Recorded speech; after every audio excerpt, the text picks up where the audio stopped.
ஆண்டவருக்கு மகிமையுண்டாவதாக. இந்த வீட்டிலிருந்து கர்த்தருடைய நாட்டிலே உங்கள் யாவரையும் வாழ்க்கையிலே சந்தோஷமான கண்ணிய நாளாய் கர்த்தர் உங்களுக்கு இதை ஏற்படுத்துவாராக. மகிழ்ச்சியும் சந்தோஷமும் தெய்வ சமாதானமும் உங்கள் ஒவ்வொருடைய வாழ்விலும் நிறைவாய் உண்டாவதாக. கடந்த நாட்களில் எல்லாம் தேவன் நம்மை ஆசீர்வதித்து பாதுகாத்து பராமரித்து நம்முடைய பிரயாணங்களுடைய சமூகத்தை தந்து நமக்கு எவ்வளோ ஆசீர்வாதம் பண்ணவர்களாக இருந்திருக்கிறார் என்பதை நினைத்து நன்றியோடு கர்த்தரை ஸ்தோத்திரிப்போம். கர்த்தர் நமக்கு எப்போதும் நன்மை செய்கிறவர், நன்மையானதை தருகிறவர், நமக்கு எது ஆசீர்வாதமாக இருக்குமோ அதை கொடுக்கக்கூடியவர். அது மாத்திரமல்ல, யோவான் 10:10 படிக்கிறோம், ஜீவன் உண்டாயிருக்கவும் அந்த ஜீவன் பரிபூர்ணப்படவும் என்று சொல்லி நம்ம படிக்கிறோம். ஆண்டவராகிய தேவன் ஜீவன் கொடுக்கிறவர். ஜீவன் கொடுக்கிறது மாத்திரமல்ல, இந்த ஜீவனை பரிபூர்ணப்படுத்துகிறது என்று வேதத்தில் படிக்கிறோம். கர்த்தர் நம்மை ஆசீர்வதிப்பார். புதிய வாரத்தில் ஒரு பெரிய விடுதலை நம்முடைய ஜீவிதத்தில் உண்டாகும்படிய செய்வார். நம்முடைய குடும்பத்தில் ஒரு பெரிய விடுதலை உண்டாகும்படிய செய்வார். நம்முடைய கண்ணீரையெல்லாம் துடைக்கும்படியாக இயேசு உயிரோடு எழுந்திருக்கிறார். அல்லேலூயா. அந்த தியானத்திற்காக இன்றைக்கு மத்தேயு எழுதின சுவிசேஷம் 28ஆம் அதிகாரத்தை நான் எடுத்துக் கொள்கிறேன். உயிர்த்தெழுதலை, கர்த்தராகிய இயேசுவின் உயிர்த்தெழுதலை குறித்து இந்த 4 சுவிசேஷங்களின் கடைசி அதிகாரங்களிலே சொல்லப்பட்டிருக்கிறது. மத்தேயுல 28ஆம் அதிகாரம், மார்க்ல 16ஆம் அதிகாரம், அது மற்றும் லூக்காவிலே 24ஆம் அதிகாரம், யோவான்ல மீண்டுமாக 20-21 அதிகாரங்களில் படிக்கும்போது ஆண்டவராகிய இயேசு உயிர்த்தெழுந்த நிகழ்வு குறிப்பிடப்பட்டிருக்கிறது. கர்த்தராகிய இயேசு ஒரு குறிப்பிட்ட சிலருக்கு தம்மோடு ஊழியம் செய்யும்போது தம்மோடு கூட இருந்தவர்களுக்கும் தரிசனமான படிக்கிறோம். அதுக்கப்புறம் ஒரு 500 பேருக்கும் தரிசனமானார் என்று சொல்லி நாம் படிக்கிறோம். ஒரு குறிப்பிட்ட தேவனுடைய பிள்ளைகளுக்கு தரிசனத்தை கொடுத்தார் என்று நாம் வாசிக்கிறோம். கர்த்தர் நம்மை ஆசீர்வதிப்பாராக. உயிர்த்தெழுந்த நிகழ்வின் போது ஆண்டவர் சொன்ன ஒரு சில வார்த்தைகளை இந்த நாளிலே நாம் தியானிக்க கர்த்தர் உதவி செய்வார். குட் ஃப்ரைடே அன்றைக்கு கல்வாரி சிலுவையிலே மரிப்பதற்கு முன்பதாக ஆண்டவராக இயேசு சொன்ன 7 வார்த்தைகளை உலகம் முழுவதிலும் உள்ளவர்கள் தியானிக்கிறோம். தேவனுடைய பிள்ளைகள் அந்த உயிர்த்தெழுந்த பிற்பாடு ஆண்டவர் சொன்ன வார்த்தைகள் ஏராளம் இருந்தாலும் அதில் குறிப்பிட்ட சில வார்த்தைகளை இந்த நாளில் தியானிக்க கர்த்தர் நமக்கு உதவி செய்வாராக. அது நமக்கு ஆசீர்வாதமாக இருக்கும்.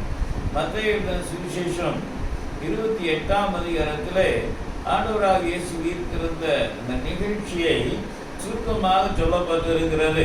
கல்வாரி சிலுவையிலே ஆண்டவராக இயேசு ஜீவனை விட்ட பிற்பாடு அவரை அடக்கம் பண்ணுகிறாங்க. அடக்கம் பண்ணின பின்பு ஓய்வு நாள் முடிந்து வாரத்தின் 1ஆம் நாள் ஆரம்பிக்கும் பொழுது ஒரு சில ஸ்திரீகள் அங்கே வந்து என்ன பண்ணுறாங்க, மகதலேனா மரியாளும் மற்ற மரியாளும் கல்லறையை பார்க்க வந்தாங்க. எதுக்கு வந்தார்கள் என்று மீண்டுமாக நம்ம படிக்கும்போது அந்த சுகந்த வர்க்கமிடும்படியாக பரிமள அது எல்லாத்தையும் எடுத்து சில பொருட்கள் எல்லாம் எடுத்து கொண்டு வந்தார்கள் என்று மற்ற சுவிசேஷங்களில் படிக்கிறோம். ஆனால் அவர்கள் வரும்பொழுது ஒரு பெரிய கல்லை வைத்து அடைச்சி வச்சுருந்தாங்க.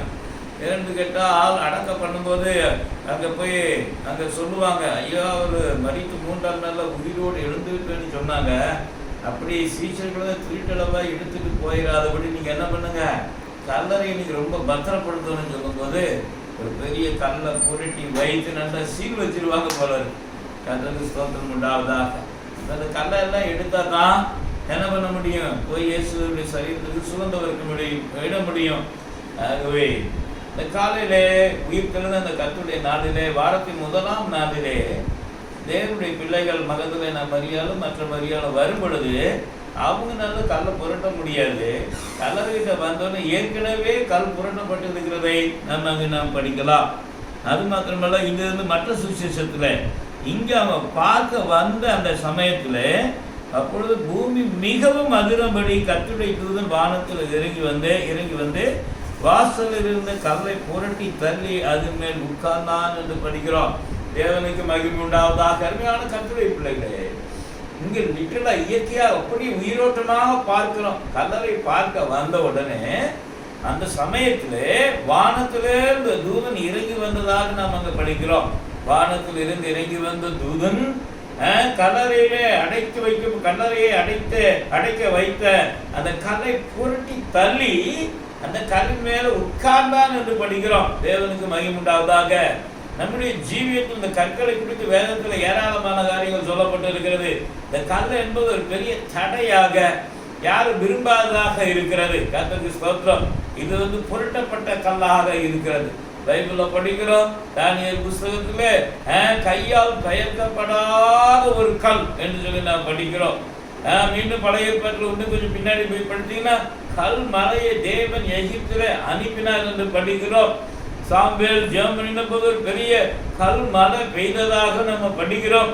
இப்படி கல்லை குறித்து நிறைய காரியங்கள் கர்த்தருடைய வேதத்தில் இருக்கிறது. சில பேர் பாளையத்திலே பாவம் செய்தவர்களை பாளையத்திற்கு புறம்பே கொண்டு போய் கல்லெறிந்து கொண்டு போடுவார்கள். புதிய ஏற்பாட்டிலே அப்போஸ்தலனாகிய சீஷனாகிய ஸ்தேவானை கல்லெறிந்து கொண்டார்கள் என்றெல்லாம் நாம் படிக்கிறோம். ஏராளமான காரியங்கள் கற்களை குறித்து படிக்கிறோம். ஆனால் இங்கே நம்ம பார்க்கிற அந்த கல் ஒரு பெரிய கல் அடைச்சு வச்சிருந்தாங்க. நம்முடைய ஜீவியத்திலே இயேசுவை காண முடியாதபடி, இயேசுக்கு சுகந்த வர்க்கம் விட முடியாதபடி தடையா இருந்த அந்த கல்லை யாரு புரட்டி தள்ளுவார் என்று இவர்கள் யோசித்துக் கொண்டு இருந்திருப்பார்கள். அது பின்னாடி மற்ற சுவிசேஷங்களில் படிக்கலாம். அது வரும்பொழுது பார்க்க வரும்போது தேவதூதன் வந்துட்டார். நம் உண்மையான கர்த்தருடைய பிள்ளைகளாக இருக்கும்போது நம்மால முடியாத காரியங்களை தேவன் நமக்காக செய்யும்படி நம்முடைய தூதனை அனுப்பக்கூடியவராக இருக்கிறார். கர்த்தருடைய பிள்ளைகளே, உடைய வாழ்க்கையிலே உங்களால தீர்க்க முடிய தள்ள முடியாத கற்களை போல என்ன நிகழ்வு இருந்தாலும், என்ன பாரம் இருந்தாலும், என்ன பிரச்சனை இருந்தாலும், என்ன கஷ்டம் இருந்தாலும், என்னால முடியவில்லையே திகைத்துக் கொண்டு இருப்பாயானா, உன்னால் முடியாத காரியத்தை உனக்காக செய்யும்படி ஆண்டவராய் இயேசு உயிர் திறந்திருக்கிறார் என்பதை நீங்கள் அறிந்து கொள்ளுங்கள். கர்த்தர் தம்முடைய தூதனை அனுப்பினது போல உங்களுக்கும் ஒரு தூதனை அனுப்புவார். உங்களுடைய பாரத்தை நீக்கும்படி, உங்களுடைய பிரச்சனையை நீக்கும்படி, உங்களுடைய கண்ணீரை துடைக்கும்படி ஒரு பெரிய தூதன் வருவான். கர்த்தருடைய பிள்ளையே, இயேசுவின் நாமத்திலே அப்படி ஊழியக்காரனாக நான் உங்களுக்கு இந்த காலையில சொல்லுவேன். மிகுந்த சந்தோஷமா இருந்திருக்கும். தேவதூதன் கல்லு மேல உட்கார்ந்தாச்சு. இப்ப வந்தோடனே அவங்க போய் என்ன பண்ணுவாங்க, உள்ள போறாங்க. அவனுடைய ரூபத்தை குறித்து டிஸ்கிரைப் பண்ணியிருக்காங்க. அவனுடைய ரூபம் மின்னல் போலவும், அவனுடைய வஸ்திரம் உறைந்த மலையை போல வெண்மையாகவும் இருந்தது. பாருங்க, தேவதூதனுடைய வஸ்திரம் என்னது, வெண்மையாக இருந்தது. கர்த்தருடைய பிள்ளைகள் ஆகவே தான் ஞாயிற்றுக்கிழமை மாத்திரமே எப்போதும் வெண் வஸ்திரம் தரிக்கிறது. வெள்ளை கலர்ல சாரி கட்டுறது, வெள்ளை கலர்ல ஷர்ட் பேண்ட் போடுறது. தேவனுடைய பிள்ளைகள் வித்தியாசமாய் கர்த்தர் சமூகத்திலே காணப்பட வேண்டியது அவசியமா இருக்கிறது. அது மத்த சட்டை போடுறவங்களும் தப்புன்னு நான் சொல்லல. தேவனுடைய பிள்ளைகளுக்குள்ளாக ஒரு அர்ப்பணிப்பு, ஒரு பிரதிஷ்டை, அது கர்த்தருக்கு ஸ்தோத்திரம் உண்டாவதாக. அப்படின்னா அது ஒரு பாரம்பரியமாக இருக்கக்கூடாது. வெண்ணு என்று பரலோக கலனாக அது இருக்கிற தேவதூதன் பரலோகத்திலிருந்து வந்தவன் வெண்வஸ்திரம் போல் தரித்திருந்தான்னு நான் படிக்கிறோம். கர்த்தருடைய பிள்ளைகள் நாங்க அதெல்லாம் பார்த்துட்டு என்ன பண்றாங்க, காவலாளர்கள் அவனுக்கு பயந்ததினால் திடுக்கிட்டு செத்தவர்கள் போலாம். பாருங்க, ஏசப்பாவை அரைஞ்சது மாத்திரமில்ல, மறித்து போன இயேசுவின் சரீரத்தின் கல்லறை முன்னாடி பெரிய கல்லை வச்சு அடைச்சது மாத்திரமல்ல, 2 பேர் கல்லை யாரும் நகர்த்திடக்கூடாது நிற்கிறாங்க. தேவ தூதன் வந்த உடனே கல்லை புரட்டி போட்டாரு. தேவ தூதனுடைய அந்த பிரசன்னத்தை அந்த காவலாளர்கள் தாங்க முடியாது, செத்தவர்கள் போல விழுந்து விட்டார்கள். நான் படிக்கிறோம். கர்த்தருக்கு மகிமை உண்டாவதாக. உங்களுக்கும் எனக்கும் தேவன் செய்கிற காரியம் நம்முடைய ஆசீர்வாதத்தையும் விடுதலையும் சந்தோஷத்தையும் தடைப்படுகிற எல்லா பிசாச கிரியைகளையும் தேவன் ஓடிக்கு போடுவார். கர்த்தருடைய பிள்ளைகளே, அதற்காகவே இயேசு உயிரோடு எழுந்து வந்திருக்கிறார். கர்த்தர் நம்மை ஆசீர்வதிப்பாராக. அப்பொழுது அந்த தேவதூதன் வந்து அந்த ஸ்திரீகளை நோக்கி அவர்கள் பேசுறாங்க, தைரியப்படுத்துறாங்க. தேவதூதன் வானத்திலிருந்து இறங்கி வருகிறது, கல்லை புரட்டி தள்ளுகிறது, சேவர்கள் செத்தவர்கள் போல கீழே விழுந்து விடுகிறதை, அவன் தேவதூதர்கள் மின்னலை போல காணப்பட்டதை, வெண்வஸ்திரம் கருத்துக்களை பார்த்த உடனே 2 ஸ்திரீகள் பயந்துட்டாங்க போல இருக்குது. ஆகவேதான் சொல்றாரு, பயப்படாதிருங்கள். அல்லேலூயா. ஆண்டவராகிய இயேசு உயிர் கலந்த பிற்பாடு நம்முடைய பிள்ளைகளை பார்த்து சொல்லுகிற முதலாவது வார்த்தை, இந்த உலகத்திலே நீங்கள் பயப்படாதிருங்கள். எதற்காக நீங்கள் பயப்படுகிறீர்கள்? கர்த்தருடைய பிள்ளைகளே, இந்த காலை வேளையிலே உயிர் கலந்த இரட்சகராகிய இயேசு இந்த வார்த்தையை கேட்டுக்கொண்டிருக்கிற ஒவ்வொருவருக்கும் சொல்லுகிற வார்த்தை, பயப்படாதிரு, தைரியமாயிரு என்கிறதை வேறு வார்த்தையில சொல்லுறாங்க, பயப்படாதிருங்கள். அல்லேலூயா. கர்த்தருடைய வேதத்துல 365 தரம் பயப்படாதே பயப்படாதே என்று சொல்லப்பட்டிருக்கிறது. லீப் வருஷத்துக்கு 366 நாள். அல்லேலூயா. பைபிள்ல 366 தரம் சொல்லப்பட்டிருக்கிறாங்க. நம்ம அறியலாம். தேவனுடைய பிள்ளைகளுடைய ஜீவியத்துல ஒரு நாளும் பயமே இருக்கக்கூடாது. பயமில்லாத ஒரு ஜீவன் தேவனுடைய செய்யலாம். காரணம் நம்முடைய ரட்சகர் நம்மோடு கூட தங்கி இருப்பார். வேதத்துல படிக்கிற மகிமை நம்பிக்கையாக நமக்குள்ளே தங்கி இருக்கிற தேவன் என்று வேதத்துல நாம் படிக்கிறோம். அந்த தேவன் எப்பேற்பட்டவர்? இருளிலே வெளிச்சத்தை பிரகாசிக்க சொன்ன தேவன் என்று வேதத்துல படிக்கிறார். அவர் ஒருவராய் பெரிய அதிசயங்களை செய்கிற தேவன். அவர் அற்புதங்களையும் அதிசயங்களை நடப்பிக்கிற கர்த்தர். வானாதி வானங்களும் கொல்ல முடியாத அந்த மகா பெரிய தேவன் நமக்குள்ளாய் வாசம் பண்ணி இருக்கிறார். காற்றையும் கடலையும் கடக்க முடியாத ஆழங்களையும் தாண்டி இருக்கிற கர்த்தாதி கர்த்தர் நமக்குள்ள வாசம் பண்ணி இருக்கிறார். கர்த்தருடைய பிள்ளைகளே, அவர் நம்மோடு நம்மை விட்டு விலகாமல் நடந்து வருகிற தேவன். நீ போகும் இடமெல்லாம் தேவனாகிய கர்த்தர் உன்னோடு வருகிறார் என்று வேதத்திலே நாம் படிக்கிறோம். அவர் உன்னை விட்டு விலகுவதில்லை, உன்னை கைவிடுவதில்லை, உனக்கு சகாயராய் இருப்பா, உனக்கு துணையும் பலனுமாய் இருப்பார் என்று வேதத்திலே நாம் படிக்கிறோம். இப்பேற்பட்ட மகிமையான ஆண்டவர் நம்முடைய ரட்சகராக நம்முடைய தகப்பனாக இருக்கும் பொழுது இந்த பூமியில நாம் பயப்பட வேண்டியதில்லை. அல்லேலூயா. பயப்படாதாருங்கள், பயப்படாதீர்கள் என்று அவன் திடப்படுத்தக்கூடியவனாய் தைரியப்படுத்தக்கூடியவனாய் இருந்தான். நம்முடைய ஜீவியத்துல பைபிள் சொல்ற வேதத்துல நாம் படிக்கிறோம், பூரண அன்பு பயத்தை புறம்பே தள்ளும் என்று நாம் படிக்கிறோம். நாம் அன்புள்ளவர்களா இருப்போமானா பயம் நம்மை ஒரு நாள் மேற்கொள்ளாது. மாறாக பயத்தை நாம் மேற்கொள்ளக்கூடியவர்களாக இருப்போம். அன்பு என்பது பயத்தை முறியடிக்கக்கூடியதாக இருக்கும். தேவனுடைய பிள்ளைகள் ஒருவருக்கொருவர் அன்புள்ளவர்களாக இருக்க வேண்டும் என்று வேதம் நமக்கு சொல்லக்கூடியதாக இருக்கிறது.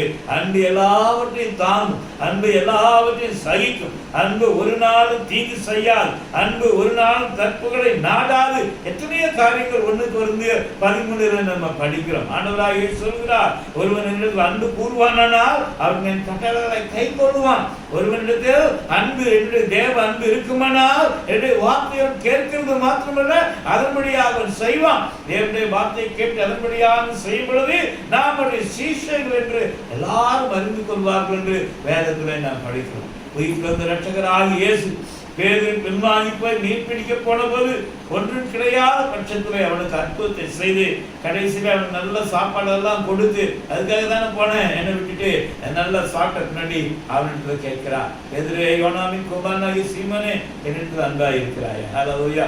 தேவன் ஒவ்வொரு இடத்திலும் நம்மை பார்த்து இந்த காலையில் கேட்கிற கேள்வி, எதற்காக சோர்ந்து போயிருக்கிறார், எதற்காக களைத்து போயிருக்கிறார், எதற்காக பயப்பட்டு கொண்டிருக்கிறார், நீ என்னிடத்தில் அன்பா இருக்கிறாயா? பயத்தை போக்குகிற ஒரு தேவன் நானா இருக்கிறேன். எதற்காக பயந்து கொண்டு இருக்கிறார்? பயப்படாதிருங்கள். முதலாவது வார்த்தை. இரண்டாவதாக அங்கே நாம் படிக்கிறோம், சிலுவையில் அறையப்பட்ட இயேசுவை தேடுகிறீர்கள் அறிவேன், அவர் இங்கே இல்லை. அல்லேலூயா. தேவனுடைய பிள்ளைகளுக்கு இரண்டாவது வார்த்தை, மரித்து போன இயேசு கல்லறையிடத்துல தேட வந்தாங்க. உயிர்த்தெழுந்த இரட்சகரை குறித்து அந்த வானத்திலிருந்து இறங்கி வந்த தேவதூதன் சொல்கிறார், அவர் இங்கே இல்லை. அல்லேலூயா. மரித்தோரிடத்திலே நீங்கள் அவரை தேடுகிறது என்ன? கர்த்தருடைய பிள்ளைகளாகிய நாம் அறிய வேண்டிய இன்னொரு முக்கியமான சத்தியம், உயிர்த்தெழுந்த இரட்சகராகிய இயேசு கல்லறையிலே இல்லை. கல்லறை என்பது நாற்றம் பிடித்த இடம். வெளியே பார்த்தா எல்லாம் வெள்ளை சுவர் அப்படி எல்லாம் வெள்ளை எல்லாம் பூசி வச்சிருப்பாங்க. உள்ளுக்குள்ள அந்த மரித்து போன எல்லாம் என்ன இருக்கு, மரித்து போன அந்த சடலங்களுடைய நாற்றம் தான் இருக்கும். நாற்றம் பிடித்த இடத்திலே பாவம் இருந்த இடத்திலே ஆண்டவராக இயேசு இருக்க மாட்டார். கர்த்தருக்கு ஸ்தோத்திரம் உண்டாவதாக. ஒரு பரிசுத்தவான் இப்படியே சொன்னார், பாவம் நம்மை தேவனிடத்திலிருந்து பிரிக்கும், அது தேவன் நம்மை பாவத்திலிருந்து பிரிப்பார். அல்லேலூயா. தேவனுடைய பிள்ளைகளாகிய நம்முடைய ஜீவியத்திலே நம்முடைய ஆண்டவர் உயிர்த்தெழுந்தது மாத்திரமல்ல, அவர் கல்லறையிலே இல்லை என்று சொல்றாங்க. மூன்றாவது உயிர்த்தெழுந்தார். நம்முடைய இரட்சகராகிய இயேசுவை மரணம் அவரை அடக்கி வைத்து கொள்ள முடியவில்லை. தான் சொன்னபடியே உயிர்த்தெழுந்தார் என்று சொல்லக்கூடியவராக இருந்தார். கர்த்தருக்கு மகிமை உண்டாவதாக. அருமையான தேவனுடைய பிள்ளைகளே, ஆண்டவராகிய இயேசு இன்றைக்கும் ஜீவனுள்ளவராக இருக்கிறார். உலகத்துள்ள எல்லாருடைய கல்லறைகளும் மூடப்பட்டு இருக்கிறது. ஆனால் இஸ்ரவேல் தேசத்திலே எருசலேமிலே அந்த கெத்செமனே தோட்டத்துல இல்ல கல்லறையில நீங்கள் அங்க போய் டோம் ஆஃப் கிரைஸ்ட் உயிர்த்தெழுந்த இரட்சகராக இயேசு அடக்கம் பண்ணப்பட்ட அந்த கல்லறையை நீங்கள் போய் பார்க்கிறீர்களா? அந்த கல்லறை திறந்திருக்கிறது, காலியாக இருக்கிறது. ஹல்லேலூயா. ஒரே கல்லறை உலகத்தில் திறந்திருக்கிறது. தேவனுடைய இயேசுவின் கல்லறையாக இருக்கிறது. உயிர்த்தெழுந்த இரட்சகராக இயேசு என்னென்ன காரியங்களை செய்வார் என்றெல்லாம் நிறைய காரியங்களை நாம் படிக்கலாம். அப்படியே கீழே நீங்கள் படித்துக் கொண்டு வருவீர்களானா நீங்கள் அவர் சொல்றாரு, சீக்கிரமாய் போய் அவர் மரித்தோரிலிருந்து எழுந்தார் என்று அவருடைய சீஷர்களுக்கு சொல்லுங்க. முதலாவது பயப்படாதிருங்கள், இரண்டாவது அவர் இங்கே இல்லை, மூன்றாவது உயிர்த்தெழுந்தார், நான்காவது சீக்கிரமாய் போய் சொல்லுங்கள். அல்லது go and spell the word of God, go and preach the word of God, go and tell about the resurrection of the Lord Jesus Christ. Yes, உயிர்த்தெழுந்த நற்செய்தியை சீக்கிரமாய் போய் சொல்லுங்க. அல்லேலூயா. கர்த்தருக்கு மகிமை உண்டாவதாக. ஒரு செய்தியை சீக்கிரமா ஸ்ப்ரெட் பண்றதுக்கு ஆண்டவர் உபயோகப்படுத்தும் யாரு முதல்ல பார்த்தீங்கன்னா சகோதரிகளை உபயோகப்படுத்தக்கூடியவராக இருந்தா. ஆகவே சீஷர்கள் எவ்வளவு பெரிய ஆட்களா இருந்தாலும் உயிர்த்தெழுந்த நற்செய்தி முதலாவது சகோதரிகளிடத்துல கர்த்தர் கொடுக்கக்கூடியவராக இருந்தார். கர்த்தருக்கு ஸ்தோத்திரம் உண்டாவதாக. ஒவ்வொரு கர்த்தருடைய பிள்ளை இடத்திலையும் தேவன் எதிர்பார்க்கிற ஒரு முக்கியமான காரியம் இயேசுடைய உயிர்த்தெழுதலை குறித்து சகோதரிகள் சொன்னது போல தேவன் நம்முடைய வாழ்க்கையை செய்த நன்மையான காரியங்களை உலக ஜனங்களுக்கு சொல்ல வேண்டும். கர்த்தருக்கு ஸ்தோத்திரம் உண்டாவதாக. நம்மை போல இயேசுவின் அன்பை அறிய வேண்டும், இயேசு தருகிற விடுதலையை ருசிக்க வேண்டும், இயேசுவை அனுபவிக்க வேண்டும், மெய்யான தெய்வமானவர்களை கண்டு கொள்ள வேண்டும். அதற்கு நீ போய் அவர்களிடத்துல நீங்களும் நானும் சொல்ல வேண்டும். கர்த்தருடைய சீக்கிரமாய் போய் சொல்லுங்கள், இயேசு உயிர்த்தெழுந்ததை சொல்லுங்கள், உங்களுக்கு முன்பாக கலிலேயாவுக்கு போகிறார் என்பதை சொல்லுங்கள். கர்த்தருடைய பிள்ளைகளாக நாம் அமைதலாக இருக்கக்கூடாது. குறைஞ்சது ஒரு நாளைக்கு ஒருத்தருக்காவது இயேசுவை பற்றி சொல்ல வேண்டும். அதை நன்றாய் படித்து நன்றாய் அறிவுள்ளவங்க ஏழை ஜனங்களுக்கு போய் ஊழியம் செய்யக்கூடாது. படித்தவங்களுக்கு ஊழியம் செய்யுங்க, படிக்காதவங்களுக்கு ஊழியம் செய்யுங்க. எவ்வளவு உடைய கெப்பாசிட்டி, உடைய ஞானம் எவ்வளவு அதிகமாய் கர்த்தர் உனக்கு தந்திருக்கிறாரோ உனக்கு சமமாய் இருக்கிற நீ சொல்லு. அவர் நிறைய கஷ்டம் கொஸ்டின் எல்லாம் கேட்பார், சந்தேகங்களை கேட்பார். அவர்களுக்கு நீ சொல்லுவதற்கு கர்த்தருடைய தயவு உனக்கு தேவையா? அப்பதான் நீ கர்த்தர் சொற்களுடைய தாத்து, கர்த்தருடைய தயவை கேட்ப, கர்த்தருடைய நடத்துவதை கேட்ப, சமயத்துக்கு ஏற்ற வார்த்தையை நீ கேட்பார். இல்லைன்னா நீ இன்டலெக்சுவலா யாராவது சொல்லிட்டு வந்துடுவேன். கர்த்தருக்கு ஸ்தோத்திரம் உண்டாகும். தேவனுடைய நடத்துதலோடு கர்த்தருடைய ஊழியத்தை செய்ய வேண்டும். தேவனுடைய அபிஷேகத்தை பெற்று கர்த்தருடைய ஊழியத்தை செய்ய வேண்டும். தேவனுடைய பிள்ளைகள் கர்த்தருடைய அபிஷேகம் பெற்று கர்த்தரால் நடத்தப்பட்டு நீங்கள் போய் அந்த ஊழியம் செய்ய வேண்டும். கர்த்தரை கேளுங்க, யாருக்கு சொல்லணும், எங்க போகணும், என்ன சொல்லணும், என்ன வார்த்தை சொல்லணும், என்ன நிலைமையில இருக்கிறது எனக்கு தெரியாது. ஜெபித்து விட்டு நீ போக வேண்டும். கர்த்தருடைய நடத்துதலோடு போவாயனா விவாயிலிருந்து புறப்படுகிற வார்த்தைகள் கிருபையோடு பரிசுத்தான பலனோடு இருக்கும். தெய்வ சமூகத்தை உன்னிலே வைத்துக் கொண்டு நீ தேவனுடைய வார்த்தையை மற்றவர்களுக்கு சொல்லும் பொழுது அது அவருக்கு ஆசீர்வாதமாக இருக்கும், பலனாக இருக்கும், ஆத்மாவில் சந்தோஷத்தை கொடுக்கும், ஆத்மாவில் பலனையும் தைரியத்தை கொடுக்கும். அருமையான கர்த்தருடைய பிள்ளைகளே, மற்றவர்களுக்கு இந்த உலகத்திற்கு நீங்களும் நானும் சுடரொளி பட்டயங்களாக மாத்திரமல்ல ஒளி விளக்குகளாக வாழ வேண்டும். கர்த்தருடைய பிள்ளைகளே, நம்முடைய வாயிலிருந்து தேவனுடைய வார்த்தைகள் பரிசுத்தாவியானவருடைய பலனோடு புறப்பட வேண்டும். ஹல்லேலூயா. கர்த்தருடைய பிள்ளைகள் அன்போடு தயவோடு மாத்திரமல்ல பரிசுத்தாவின் பலனோடு நீ சொல்ல வேண்டும். கிருபையுள்ள வார்த்தைகள் என்று வேதத்திலே நாம் படிக்கிறோம். லூக்காவில் போடப்பட்டிருக்கிறது, அவருடைய வாயிலிருந்து புறப்பட்ட கிருபையுள்ள வார்த்தைகளை குறித்து ஆச்சரியப்பட்டார்கள் என்று நாம் படிக்கிறோம். தேவனுடைய பிள்ளையே, நீ கர்த்தருடைய வார்த்தையை கிருபையோடு பலனோடு தேவ பலனோடு நீ சொல்ல வேண்டும். கர்த்தருக்கு ஸ்தோத்திரம். அதற்காகத்தான் உண்மையை நன்மையும் பிரித்திருக்கிறார். என்ஜினியருக்கு ஊழியம் செய், டாக்டருக்கு ஊழியம் செய், லட்சருக்கு ஊழியம் செய், படித்தவனுக்கு ஊழியம் செய், படிக்காதவங்க ஏன் சாதாரண ஜனங்களுக்கு நீ ஊழியம் செய்ய வேண்டும்.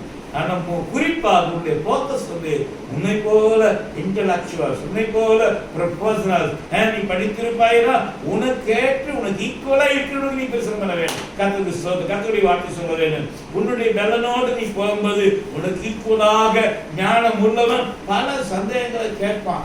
அவை மேற்கொள்ளுகிறதுக்கு தெய்வ பலன் உனக்கு தேவையாக இருக்கும். அப்ப நீ தேவனை சார்ந்திருப்பாய், நீ கர்த்தருடைய சிஷ்யனாய் இருப்பாய், கர்த்தருடைய அபிஷேகம் உண்மையாக இருக்கும். நீ அல்ல, உன்னுடைய அறிவு ஞானம் அல்ல, தேவ அபிஷேகமும் தேவ நடத்துதலும் தேவ ஆவியானவரும் உன்னிலேருந்து புறப்படுகிற வார்த்தைகளும் அவர்களால் உண்டுதலை உண்டாகும். ஸ்தோத்திரம் உண்டாதாக.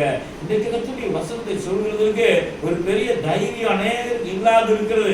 வேதத்தை கூட சபைக்கு எடுத்துட்டு போறதுக்கு போனை பிடிச்சிட்டு ஆண்ட்ராய்டு போனை கொண்டு போயிடுறாங்க. பொருளே எல்லாம் பார்க்காங்க. மேனுவலாக லிட்டலாக இது வேதத்தை படிக்க வேண்டும், லிட்டலாக இந்த வேதத்தை கையில நீ எடுக்க வேண்டும், வேதத்தை எடுத்துக்கொண்டு சபைக்கு போக வேண்டும், வேதத்தை பிரசங்கிக்கும் ஊழியக்காரன் பிரசங்கிக்கும் போது அந்த வேத வார்த்தைகள் எல்லாம் நீ எடுத்து படிக்க வேண்டும், தியானிக்க வேண்டும், எழுதி வைக்க வேண்டும், வீட்டில் வந்து ரெஃபர் பண்ண வேண்டும், அதனுடைய வாழ்க்கையில நடைமுறை ஆக்க வேண்டும். கர்த்தர் உங்களை ஆசீர்வதிப்பாராக, கர்த்தருக்கு மகிமை உண்டாவதாக. சீக்கிரமாய் போய் சொல்லுங்கள். அல்லேலூயா, ஸ்தோத்திரம் உண்டாவதாக. இது அவர்கள் பயத்தோடும் 8வது வசனம் மகா சந்தோஷத்தோடும் கல்லறை விட்டு சீக்கிரமாய் புறப்பட்டு அப்படி சீஷர்களுக்கு அறிவி கோடினார்கள். இயேசுவை சந்திப்பாரானா உனக்கு ஒரு பெரிய சந்தோஷம் உண்டாகும். தேவனுடைய பிள்ளையை கர்த்தருடைய ஆசீர்வதிப்பாராக. நன்றாய் கவனிங்க. இயேசு சந்தித்த உடனே ஹல்லேலூயா பாருங்க, தேவதூதன் சந்தித்த உடனே பரலோகத்தில் உள்ளவர்கள் உன்னோடு பேசினால் உனக்குள்ளாக ஒரு பெரிய சந்தோஷம் உண்டாகும். நீங்களும் நானும் பரலோகத்துக்கு சொந்தக்காரர்கள். இந்த உலகத்துல அந்நியரும் பரதேசிகளுமாய் நாம் பிரயாணம் பண்ணுகிறோம். பரலோகத்தை நோக்கி பிரயாணம் பண்ணுகிற நம்முடைய வாயிலிருந்து புறப்படுகிற வார்த்தைகள் சந்தோஷத்தை மற்றவர்களுக்கு கொடுக்க வேண்டும். உலகத்திலே கிடைக்காத ஒரு தெய்வீக சந்தோஷம் ஒவ்வொரு ஜனங்களுக்குள்ளாக உண்டாகும் வழியாக அருமையான கர்த்தருடைய பிள்ளையே இயேசுவை சந்தித்து இருக்கிறார், இயேசுவை ரட்சித்திருக்கிறார், இயேசுவை பரிசுத்தப்படுத்தி இருக்கிறார், அவருடைய வார்த்தைகளை உனக்கு கொடுத்திருக்கிறார். எத்தனை ஆண்டு காலமா விசுவாசிகளாக இருக்கிறோம், எத்தனை ஜனங்களுக்கு கர்த்தருடைய ஊழியத்தை செய்திருக்கிறோம், எத்தனை ஜனங்கள் இயேசு தருகிற சந்தோஷத்தை நம் மூலமாக பெற்றிருக்கிறார்கள். அருமையான கர்த்தருடைய பிள்ளைகளே, பயத்தோடும் சந்தோஷத்தோடும் பணம் இயற்கையாகவே தேவ மனுஷனுடைய சுபாவம் இந்த பயமும் சந்தோஷமும் கலந்த ஒரு ஜீவியம். எங்க தவறி விடுவோமா என்றால இங்க நம்ம கேட்டே நாம் பார்த்து இந்த நிகழ்வு நாம் சொல்ல போகும்பொழுது யாராவது பிடித்து விடுவார்களோ அல்லது என்ன பயம் என்று தெரியாது. பயங்களாந்த சந்தோஷம் மாதிரி நாம் மரியாதைக்குள்ள இருந்ததாக வேதம் சொல்லுகிறது. கிறிஸ்துவ ஜீவியம் அதுதான். இங்க தவறி விடுவோமோ, கர்த்தருக்கு பிரியமில்லாத காரியத்தை செய்து விடுவோமோ, உங்கள் பயம் கலந்த ஒரு ஜீவியம். அல்லேலூயா. கர்த்தருக்கு பயப்படுதல் ஜீவனுக்கு ஏதுவானது. அதை அடைந்தவன் திருப்தி அடைந்து நிலைத்திருப்பான். தீமை அவனை அணுகாது. கர்த்தருக்கு பயப்படுகிறவனுக்கு திட நம்பிக்கை உண்டு. அவருடைய பிள்ளைகளுக்கும் அடைக்கலம் உண்டாகும். கர்த்தரை நம்புகிறவன் உயர்ந்த அடைக்கலத்தில் வைக்கப்படுவான். மனுஷனுக்கு பயப்படும் பயம் கண்ணியை வருவிக்கும். நீதிபதிகள் ஏராளமான வசனங்கள் இருக்கிறது. தேவனுடைய பிள்ளைகளாக நம்முடைய ஜீவியத்தை இந்த பயம் கலந்த ஒரு சந்தோஷம் எப்போது நிலைத்திருக்க வேண்டும். கர்த்தருடைய பிள்ளைகளை ஓடும் போது இயேசு அவர்களுக்கு எதிர்பட்டு அவர்களை நேரடியாக வாழ்த்துகிறார். வாழ்க என்று வாழ்த்துகிறார். உயிர் தந்த ரட்சகராக இயேசு நம்ம ஒவ்வொருவரையும் பார்த்து சொல்ல விரும்புகிற முக்கியமான வார்த்தை வாழ்க என்று வாழ்த்துகிற ஒரு தெய்வ சத்தத்தை இந்த காலையிலே இயேசு உனக்கு அனுப்புகிறார். வாழ்வை இழந்து வாழ்வை சந்தோஷம் இல்லாதபடி சமாதானம் இல்லாதபடி கண்ணீரோடும் துக்கத்தோடும் என்ன காரியத்திலே நீங்கள் இருக்கிறீர்கள், இந்த காலையிலே உயிர் தந்த ரட்சகராக இயேசு உங்களை வாழ்த்துகிறார். நீ வாழ்ந்திருக்கும்படியாக விரும்புகிறார். கர்த்தருடைய பிள்ளையை கர்த்தருக்கு மகிமை உண்டாவதாக. ஏன் அழுகிறாய் என்று லூக்காவில் நாம் படிக்கிறோம். நான் சில பிரச்சனைகளால அழுது கொண்டு இருக்கிறோம். யாருக்கும் சொல்ல முடியாது. நம்மை குறித்தே நமக்கு ஒரு திருப்தி இல்லை, நம்முடைய பிள்ளைகளை குறித்தே நமக்கு திருப்தி இல்லை, நம்முடைய குடும்பத்தில் இருக்கிற ஆவிக்குரிய நிலைமையில நமக்கு திருப்தி இல்லை, நம்முடைய கணவனை குறித்து ஒரு திருப்தி இல்லை, நம்முடைய மனைவியை குறித்து திருப்தி இல்லை. ஆகவே நாம் யாருக்கும் சொல்ல முடியாதபடி ஏதோ ஒரு காரியத்துல நாம் கண்ணீர் விட்டு கொண்டு இருக்கிறோம். யாருமே பார்க்க முடியாது.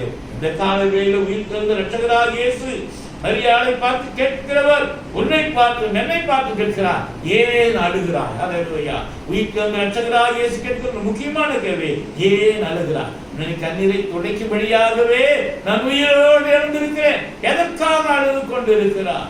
யாரை நீ தேடுகிறாய்? நீ தேடுகிற ஒருவர் உனக்கு முன்பாக நின்று கொண்டு இருக்கிறேன். அல்லேலூயா. அருமையான கர்த்தருடைய பிள்ளையே, நீ தேடுகிற காரியம், விரும்புகிற காரியம் தூரத்திலே இல்லை, பக்கத்திலே இருக்கிறது. ஹல்லேலூயா.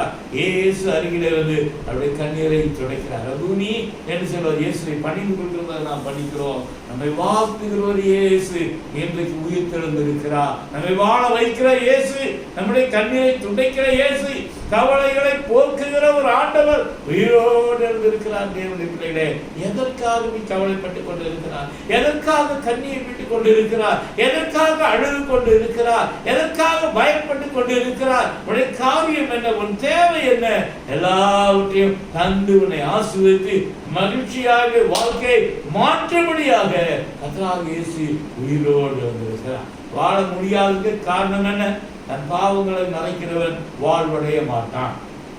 அவைகளை அறிக்கை செய்து விட்டு விடுகிறவனும் இருக்க வருவான்னு நாம் படிக்கிறோம். அப்ப வாழ முடியாததுக்கு ஒரு காரணம் என்னன்னா பாவம் தான். பாவங்களை அறிக்கை பண்ணு, பாவங்களை மறைக்காதே. பாவங்களை மறைக்காதபடி அவைகளை அறிக்கை பண்ணு. பாவங்களை மறைக்கிறவன் வாழ்வடைய மாட்டான். அவைகளை அறிக்கை செய்து விட்டு விடுகிறவனோ confess and renounce, forsake. நீ அறிக்கை பண்ணுகிறது மாத்திரமல்ல, அறிக்கை பண்ணி பிற்பாடு அதே பாவத்தை மீண்டும் செய்யக்கூடாது, அதை விட்டு விட வேண்டும். அப்பொழுது நீ வாழ்வடைந்து இருப்பார். கர்த்தருக்கு ஸ்தோத்திரம் உண்டாவதாக. உடனே அங்க போறாங்க. போகும்போது அப்பொழுது இயேசு என்ன பண்றாரு? அவங்க கிட்ட வந்து பாதங்களை தழுவி அவரை பணிந்து கொள்கிறாங்க. ஆண்டவராகிய சந்திக்கும் பொழுதும், ஆண்டவராகிய நம்மோடு பேசும்போதும் நமக்குள்ளாக உண்டாகும் தெய்வ சுபாவம் என நாம் அவருடைய பாதங்களை தழுவோம், அவரை பணிந்து கொள்வோம். கிறிஸ்துவ ஜீவியம் என்பது ஒரு பணிவான ஒரு வாழ்க்கை. எவ்வளவு தூரம் கர்த்தர் நம்மை ஆசீர்வதித்தாலும் ஒரு பணிவு இருக்க வேண்டும், ஒரு எளிமை இருக்க வேண்டும், ஒரு சுத்தம் இருக்க வேண்டும், ஒரு தெய்வ அன்பு நம்ம மூடி இருக்க வேண்டும். எப்போதும் மேட்டுமே நமக்குள்ளாக ஒரு நாள் வரவே கூடாது. கர்த்தருடைய கர்த்தர் நம்மை ஆசீர்வதிப்பாராக. அவரை பணிந்து கொண்டாங்க. அப்பொழுது இயேசு அவர்களை நோக்கி பயப்படாத ட்வைஸ் வருது. முதலாவதாக தேவதூதன் பயப்படாதவர்கள்னு சொன்னாரு. இப்ப ஆண்டவராக இயேசுவே பயப்படாதவர்கள் சொல்றார். பரலோகம் நம்மை குறித்து விரும்புகிற காரியம் பயப்படாமல் அந்த பூமியில் இருக்க வேண்டும். இந்த பூமிக்கு சொந்தக்காரர் நம்முடைய எஜமான், நம்முடைய ஆண்டவர். வானத்திலும் பூமியிலும் சகல அதிகாரம் என கொடுக்கப்பட்டிருக்கிறது. நாம் பின்னாடி நாம் படிக்கிறோம். ஹல்லேலூயா. அவர் எல்லா அதிகாரத்தையும் பெற்ற ஆண்டவர் இயேசு நம்மோடு கூட இருக்கிறார். நாம் அவருடைய பிள்ளைகளாக இருக்கிறோம். நமக்குள்ள அவர் வாசம் பண்ணி இருக்கிறார். ஆகவே பயப்படாமல் அந்த பூமியில வாழ கர்த்தர் நமக்கு உதவி செய்வாராக. மீண்டும் சொல்லுகிறார், நீங்கள் போய் என் சகோதரர் கல்லியாவுக்கு போகக்கூடியவர்களுக்கு சொல்லுங்கள். மறுபடியும் 2 முறை சொல்லுங்கள். நீங்கள் போய் சொல்லுங்கள், போய் சொல்லுங்கள். அப்ப கர்த்தருடைய ஊழியத்தை நான் செய்கிறது, ஆண்டவராக இயேசுவை குறித்து மற்றவர்களுக்கு பேசுகிறது கர்த்தர் விரும்புகிற காரியம். 2 முறை அவர் சொல்லிட்டார். பயப்படாதன்னு சொல்லிட்டாரு, அப்ப போய் சொல்லுங்கன்னு சொல்லிட்டார். ஊழியம் செய்கிறதை தேவனுடைய பிள்ளைகள் நம்முடைய வாழ்வில் ஒரு முக்கியமான காரியமாக வைத்துக் கொள்ள வேண்டும். கர்த்தருக்கு மகிமை உண்டாவதாக. நாம் தேடி போக வேண்டியதில்லை, தேவன் நம்மிடத்திலே கொண்டு வருவார். ஆண்டவரே நான் ஊழியம் செய்யும்படி யாராவது எனக்கு காண்பீங்க அப்படின்னு சொன்னா எல்லாருக்கும் நீங்க பேசலாம். ஆனால் குறிப்பிட்டு நீங்கள் கேட்பீங்களா, நீங்க யாரை சந்திக்க வேண்டும், என்ன வசனத்தை சொல்ல வேண்டும், என்ன காரியம் அவர்களுக்கு இருக்கிறது உங்களுக்கு தெரியாது. ஆனால் நீங்கள் வாயிலிருந்து புறப்படுகிற தேவனுடைய வார்த்தைகள் அவர்களை தைரியப்படுத்தக்கூடியதாக இருக்கும். உங்களுடைய பலமும் ஞானமும் உங்களுடைய ஆயத்தமும் கிடையாது. உங்களுக்குள்ளாக இருக்கிற தேவ ஆவியானவர் அவர்களோடு கூட பேசக்கூடியவராக இருப்பார். கர்த்தர் நம்மை ஆசீர்வதிப்பாராக. அதுக்கப்புறம் பிசாசானவன் செய்கிற காரியம் அங்க போடப்பட்டிருக்கிறது. உடனே காவல் சேவகர்கள் போய் என்ன பண்றாங்க? பிரதான ஆசாரியர்கள் சொல்றாங்க, நீங்க ஒரு பக்கம் கர்த்தருடைய கிரியை நடக்கிறது, இன்னொரு பக்கம் பிசாசு கிரியை செய்யலாம். போய் சொன்ன உடனே என்ன பண்றாங்க? அவங்க நிறைய பணம் எல்லாம் கொடுத்து போய் சீசன் வந்து தூக்கிட்டு போயிட்டாங்கன்னு சொல்லிருங்க. அங்க தூக்கிட்டு இருந்தேன்னு பாருங்க, முடிச்சிட்டு இருந்த சேவர்கள் தூக்க சொல்லி பொய் சொல்ல சொல்றாங்க. பொய்யும் பணமும் சேர்ந்து ஆண்டவராக இயேசுடைய உயிர்த்தெழுந்த செய்தியை மறைச்சு பார்க்கிறது. அவங்க என்ன பண்ணாங்க? பணத்தை வாங்கி கொண்டு போயிட்டு தைரியம் வேற படுத்துறாங்க. இது ராஜாவுக்கு கேள்விப்படும் போது நாங்கள் தேசாதிபதிக்கு கேள்வியானால் நாங்கள் அவரை சம்மதப்படுத்தி உங்களை தப்பு இப்ப தைரியப்படுத்தலாம். பாருங்க, பொய் சொல்றதுக்கு ஆசாரியன் என்கரேஜ் பண்றாங்க. இதெல்லாம் பிசாசின் கிரியையா இருக்குது. சில பொய் சொன்னா யாரும் கண்டுபிடிக்க முடியாது. சொல்லுங்கன்னு சொல்லி பிசாசு சொல்லக்கூடியவனாக இருக்கும். பணம் தான் பொய்க்கே காரணமாக இருக்கும். உண்மையை மறைக்கிறதுக்கு தான் பொய்யும் பணமும் உதவி செய்யக்கூடியதாக இதெல்லாம் பிசாசு கிரிகள். இதெல்லாம் நம்ம ஒழித்து கட்ட வேண்டும். தேவனுடைய பிள்ளைகளே, கர்த்தருக்கு மகிமை உண்டாவதாக. அவர்கள் பணத்தை வாங்கி கொண்டு போய் தங்களுக்கு போதிக்கப்பட்டபடியே செய்தார். பாருங்க, அப்ப மீண்டும் ஆண்டவராகிய இயேசுவை அந்த குறித்திருந்த ஒளிவமலையில சந்திக்கும் போது அவரை கண்டு எல்லாரும் பணிந்து கொள்றாங்க. சிலரோ சந்தேகப்பட்டாங்க.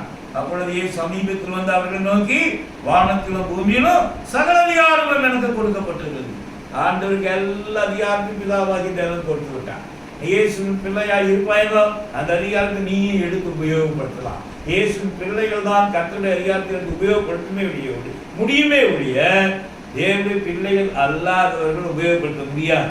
காரணம் நேச்சர் உள்ளவர்கள் உலகத்திலேயும் தேவனுக்குள்ளா இருக்கிறவர்கள் உபயோகப்படுத்தவே முடியாது. கர்த்தருடைய பிள்ளைகளுக்கு இந்த ரைட்ஸ் தேவன் கொடுத்திருக்கிறார். அப்படி நாமத்தின் மேல் விசுவாசம் உள்ளவர்களாய் அதை ஏற்றுக்கொண்டவர்கள் எத்தனை பேர்களோ அத்தனை பேரும் அவருடைய பிள்ளைகள் ஆகும்படி அவர்களுக்கு அங்கீகாரம் கொடுத்தார். As many as believes in his name, to them he gave authority to become the children of God. அப்ப தேவன் தந்த அந்த அதிகாரம் அவர்களை விசுவாசிக்கும் பொழுது, அவருடைய நாமத்தை நாம் ஏற்றுக்கொள்ளும் பொழுது தேவன் நம்மை எம்பவர் பண்றார், பவர் அதிகாரப்படுத்துகிறார். அருமையான கர்த்தருடைய பிள்ளைகளே, அந்த அதிகாரத்தை நாம் பயன்படுத்தலாம். ஹல்லேலூயா. கர்த்தர் நம்மை ஆசீர்வதிப்பாராக. அவர் எல்லா தீய சக்திகளையும் எல்லாரும் மேற்கொள்ள கூடிய ஒரு வல்லமையை அதிகாரத்தை தேவன் தம்முடைய பிள்ளைகளுக்கு தந்திருக்கிறார். உயிர்த்தெழுந்த இரட்சகராகிய இயேசு நம்மை அதிகாரப்படுத்தக்கூடியவர், பலப்படுத்தக்கூடியவர், எல்லா தீய சக்திகளையும் கீழ்ப்படிய பண்ணுகிறவர். ஹல்லேலூயா. சத்திய பண்ண தேவனுடைய பிள்ளைகளாக முடியும். கர்த்தருக்கு மகிமை உண்டாவதாக. ஆகையால் நீங்கள் புறப்பட்டு போயா, மறுபடியும் மூன்றாவது முறை போய் சொல்லுங்கள் சொல்லி டெட்டுக்குள்ள சொன்னார். நீங்கள் புறப்பட்டு போய் சகல ஜாதிகளை சீஷராக்குங்கள். உயிர்த்தெழுந்த இரட்சகராகிய இயேசு தேவனுடைய பிள்ளைகளாகி நீங்களும் நானும் அவருடைய சீஷர்களாக இருக்க வேண்டும் என்று விரும்புகிறார். கர்த்தருக்கு ஸ்தோத்திரம் உண்டாவதாக. தேவனுடைய பிள்ளைகளாக வேண்டும், தேவனை ஆராதிக்க வேண்டும், தேவனுடைய பிள்ளைகள் ஐக்கியம் உள்ளவர்களாக இருக்க வேண்டும். அடுத்தது தேவனுடைய சீஷர்களாக வேண்டும். கர்த்தசி டிசைபிள்னா ஒட்டிக் கொள்ளுகிறவன், இயேசுவோடு தன்னை இணைத்துக் கொள்ளுகிறவன். is a person continuously lives by the word of God. Is a person who committed totally into the hands of God. அப்ப தேவனுக்கு கொடுத்த கமிஷனை எடுத்துக் கொள்ளுகிறவன். கண்டினியூஸ் கமிட்டட், அது மட்டும் கமிஷன், மூன்று வார்த்தைகள் இருக்கிறது. தொடர்ந்து தேவனுடைய ஊழியத்தை செய்யக்கூடிய சீஷராக்கி அப்புறம் பிதா குமாரன் பரிசுத்த ஆவியின் நாமத்தினால் அவர்களுக்கு ஞானஸ்நானம் கொடுத்து. இந்த சீஷனை குறித்து நிறைய சொல்ல வேண்டும். சீஷத்துவம் என்பது ஒரு மிகப்பெரிய பாடம். It cost. அதுக்கு நீ கிரையம் கொடுக்க வேண்டும், நேரத்தை கொடுக்க வேண்டும், வாழ்க்கையை கொடுக்க வேண்டும், தேவனுடைய வார்த்தையை நேசிக்க வேண்டும், அதை கேட்கிற வார்த்தை படிக்கிற வார்த்தையை பிராக்டிஸ் பண்ண வேண்டும். இதெல்லாம் தான் கிரையம். கிறிஸ்துவ ஜீவியம் என்பது ஆண்டவருக்கு சீஷனாக வாழ்வது என்பது கிரையம் கொடுக்க வேண்டும், விலை கொடுக்க வேண்டும். சொத்தை தேவனுடைய பிள்ளைகள் சாதாரணமாக நம்ம நினைத்துக் கொள்ளக்கூடாது. கர்த்தருக்கு மகிமை உண்டாவதாக. நிறைய சொல்ல வேண்டும். பிதா குமாரன் பரிசுத்த ஆவியின் நாமத்தினால ஞான ஸ்நானம். உயிர்த்தெழுந்த இரட்சகராகிய இயேசு சொந்த இரட்சகராக இருப்பாரேனா, பாவத்தை விட்டு பரிசுத்தமாய் வாழ அவரோடு நீ உடன்படிக்கை பண்ணுவாயேனா, இந்த புதிய உடன்படிக்கையின் அடையாளமாக நீ ஞான ஸ்நானம் பெற வேண்டும். கர்த்தருக்கு ஸ்தோத்திரம் உண்டாவதாக. பரிசுத்த அபிஷேகம், பரிசுத்த ஆவின்னு அந்த வார்த்தை ஆண்டவர் சொல்றார். பரிசுத்த அபிஷேகத்தை ஒவ்வொரு கர்த்தருடைய பிள்ளையும் பெற வேண்டும். கர்த்தருக்கு மகிமை உண்டாவதாக. கடைசியாக நான் உங்களுக்கு கட்டளையிட்ட யாவையும் அவர் கை கொள்ள முடியும். அவர்களுக்கு உபதேசம் பண்ணுங்க. என்னுடைய பிள்ளைகள் உபதேசிக்கிற அளவிலே தேர்ச்சி பெற்றவர்களாக இருக்க வேண்டும். எஸ்ராவை குறித்து நாம் படிக்கிறோம். வேத தேறின வேத பாரகனாக இருந்தான். கர்த்தருடைய காரியங்களை குறித்தும் பிரமாணங்கள் குறித்தும் தேர்ச்சி பெற்றவர்களாக தேவனுடைய பிள்ளைகள் இருக்க வேண்டும். வேதத்தை ஒவ்வொரு நாளும் கட்டுப்பாட்டோடு நீ படிக்க வேண்டும். கர்த்தருக்கு ஸ்தோத்திரம். வேத காரியங்களை அறிந்து கொள்ள வேண்டும். தேவன் விரும்புகிற காரியங்கள் அறிய வேண்டும், தேவன் விரும்பாத காரியங்கள் அறிய வேண்டும். விரும்புகிற காரியங்களை நீ செய்ய வேண்டும், விரும்பாத காரியங்களை செய்ய வேண்டும், செய்யக்கூடாது. அப்ப தேவனுக்காக எல்லாவற்றையும் விட்டு கொடுத்து சகிப்பு தன்மையோடு நீ பார்க்க வேண்டும். ஆண்டவராக இயேசுனா ஒருவன் உன்னை ஒரு மைல் தூரம் நடக்க பலவந்தம் பண்ணினா அவனோட 2 மைல் தூரம் போகும் 40 கிலோமீட்டர். கிறிஸ்துவ ஜீவியத்திலே நீ என்ன பண்ண தீமை சகிக்கிறவனாக இருக்க வேண்டும். கர்த்தருக்கு மகிமை உண்டாவதாக. உபதேசம் பண்ண வேண்டும். இதெல்லாம் பண்ணாலும் கடைசி சொல்றாரு, இதோ உலகத்தின் முடிவு சகல நாட்களிலும் நான் உங்களோடு இருக்கிறேன். அல்லேலூயா. ஆண்டவராகிய இயேசு நம்மோடு இருக்கிற தைரியத்தோடு மேலே எழும்புவோம். கர்த்தருடைய பிள்ளைகளே, சீஷர்களிடத்துல பயந்து கொண்டு இருக்க போயிட்டு உங்களுக்கு சமாதானம்னு சொல்றார். சமாதானத்தின் தேவனாக இருக்கிறார். அவர் குழப்பத்தின் தேவன் அல்ல, கடகத்தின் தேவன் அல்ல. அறிந்து கொள்ளுங்கள், உற்சாகப்படுங்கள், தைரியப்படுங்கள், திடப்படுங்கள். மரணபரியந்து நம்மை நடத்துகிற தேவன், நம்முடைய கண்ணில் யாவையும் துணிகிற ரட்சகர், நமக்காக யாவையும் செய்து முடிக்கிற ஆண்டவர் நம்மோடு நடந்து வருகிறார். நம்முடைய சந்தேகங்களை போக்கி அவருடைய பிரசனத்தினால மூடி மகிமையிலே நம்மை எடுத்துக்கொள்வார். கர்த்தருடைய பிள்ளைகளே, கர்த்தர் நமக்கு இந்த வசனங்களை ஆசீர்வதிப்பாராக. இதனால பிதாவே, தர்மியான கர்த்தருடைய நாளிலே மக்களாக எங்களுக்கு தந்த வேத வசனங்களுக்காக நன்றி. இந்த வேத வசனங்களை, செய்தியை கேட்கிற யாவருக்கும் இதனை ஆசீர்வதித்து கொடுக்கும்படியாக ஜெபிக்கிறேன். தனிப்பட்ட வாழ்வில், குடும்பங்களில் ஒரு பெரிய சமாதானம், சந்தோஷமும் விடுதலை உண்டாகும்படியாக கிரியைகளை நடப்பிக்கிறார்.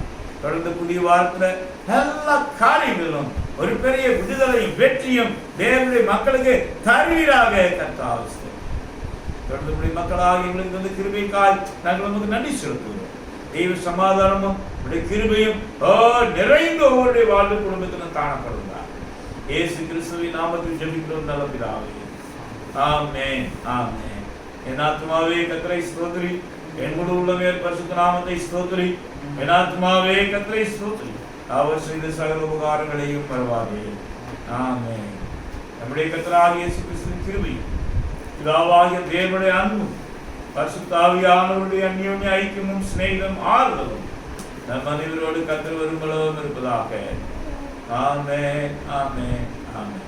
God bless you.